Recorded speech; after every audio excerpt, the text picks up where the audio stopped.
Sony Vegas.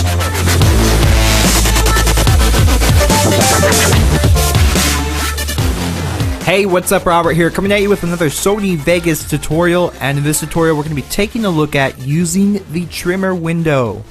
So this is the fourth episode of the Sony Vegas Getting Started series. In the last episode we took a look at the project media window, so we're going to move on right over on how to trim those clips for the timeline down here using the trimmer.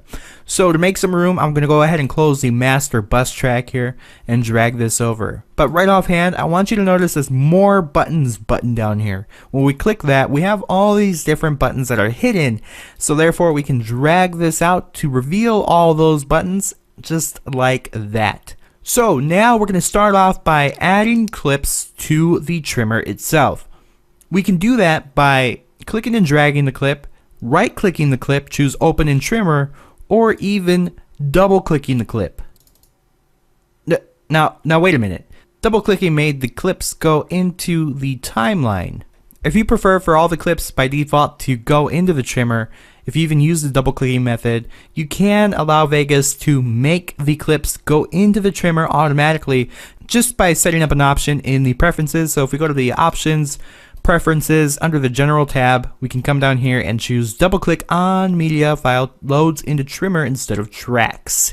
Having a little trouble reading there. Click OK, and when you double click the clip, boom, it opens in the trimmer. And it might look like this by default, but that's okay. You can always click and drag this up if you want to see the audio a little better. I'm going to go ahead and delete these pink flowers down here. It's kind of bothering me, but we'll have them up here. Actually, I'm going to choose a better clip for this. Let's get this clip of my dog eating. So here we have the food going in, which is a lot better than the food going out. Shamefully, I do have the video of the food going out, but we're not going to go into that today. So here we have the eating dog, and we want to take a portion of this clip and add it to our timeline. So a lot of people may make their adjustments in the timeline. To be honest, I used it most of the time, but on certain occasions I do use the trimmer, especially when your timeline or your project down here looks like the streets of New York. You might want to use the trimmer because it's really busy down here and crowded. The trimmer sometimes is a lot easier to work with. Okay, so we have a position here. We can use the left and right arrows on our keyboard to move frame by frame. We can zoom in here and see where we want to, set the end point at. As you can see, I can click and drag to make the selection, or I can click a certain point, hit I on the keyboard to set the end point, move forward a few frames, can hit O on the keyboard to set the out point, and there's our selection. So we took care of a few buttons down here. These buttons right here go to the previous frame and go to the next frame, as well as these buttons over here. This sets the in point and sets the out point. And the buttons over here to the left we're pretty familiar with already. They're the typical play and stop buttons. We also have the loop button, just in case you have a little funny that you want to, play over and over again. Look at that. Sometimes you need to amuse yourself when you're editing. So let's drag this back out. Yeah, that'll work. That'll work. That's like swallowing a fish. Look at that. Okay, so back on track. Now that we have our selection, we want to add this to our timeline down here. So let's act like we're making a feature film. We have clips here together, like that. Okay, feature film starring the leaf, the dead leaf or plant, fake flowers, and a sandbox. It sounds real interesting. I think Morgan Freeman is starring in it. Anyway, I want to add her chewing right here where these flowers are. So how am I going to do that? With this selection selected, I can point the cursor in the right direction. Now it's the cursor here on the timeline. It's not an actual cursor, okay? That'll be a little scary. But we have these two buttons right here where we can add the media after the cursor and add the media before the cursor. So I want the media to be before the cursor. Let's click that and see what happens. Okay, so what it did was it cut out that portion of the flower video and added the dog chewing. So we go from beautiful flowers, fake flowers, and then chewing, and then back to flowers. Okay, that makes perfect sense. I'm starting to get emotional. But when we delete this, it leaves a gap in our video. So what if we didn't want that adjustment to be made? We deleted it, now we have a gap. So let's undo everything. We can actually come in here and turn off the enable timeline override. We'll turn that off. So then when we add the media before the cursor, it won't overwrite the timeline. It'll just be on top of the clip.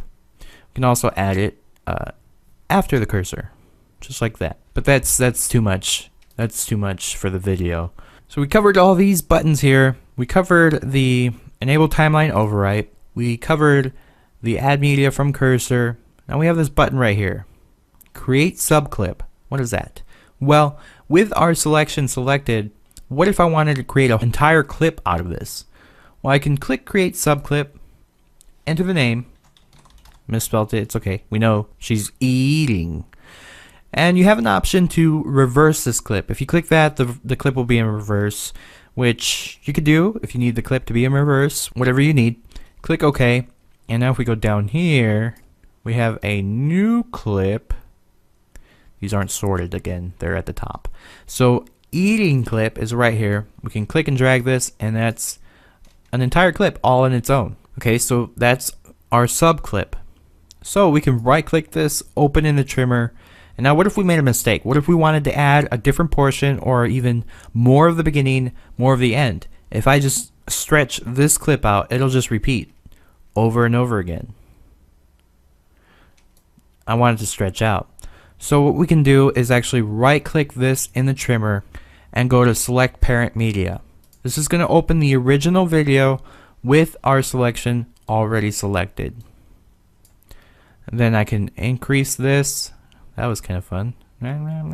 And then create another subclip. Hopefully spelling it outright this time. And here we have the eating clip, the new subclip. Just a lot better. Alrighty, so we have this gap here. And this is where I want to add her eating. But I want to actually fit this entire selection here into that gap. So this is like fitting your fist inside the opening of a water bottle. This is what we're going to do. We have the selection made down here where we want this clip to go. We have the selection up here. So we're going to come down here and click this button right here called Fit to Fill. When we click that, it's going to speed up or slow down the clip in order to fit that gap or selection.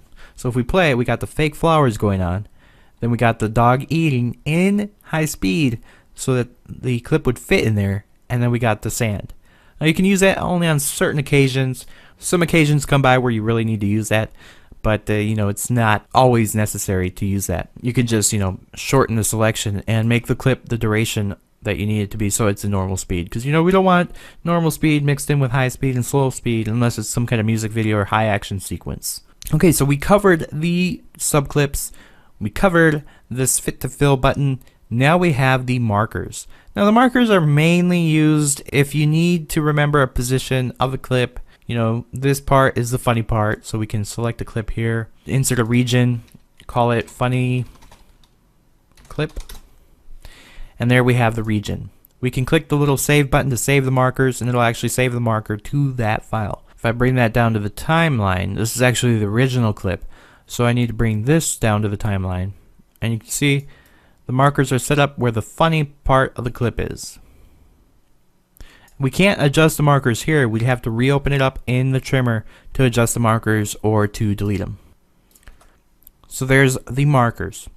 Now, sometimes you want to make a better selection of the clips. Maybe you want to show the video thumbnails.